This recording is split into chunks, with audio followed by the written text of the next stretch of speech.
موعد وتوقيت مباراة منتخب العراق ومنتخب عمان في تصفيات كأس العالم والقنوات الناقلة. تنطلق تصفيات الدور الحاسم والمؤهلة إلى كأس العالم 2026 بمشاركة 18 منتخبا، من بينهم المنتخب العراقي الذي وقع في المجموعة الثانية إلى جانب منتخبات كوريا الجنوبية والكويت والأردن وعمان وفلسطين. ويفتتح منتخب العراق مشواره في تصفيات كأس العالم في مواجهة منتخب عمان في الجولة الأولى على ملعب البصرة الدولي في العراق.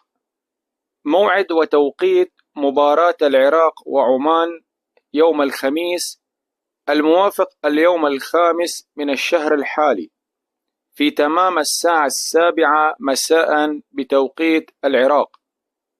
والقنوات الناقلة مباراة العراق وعمان فإن المباراة منقولة على قنوات بي إن سبورت المشفرة وقنوات الكأس القطرية المشفرة.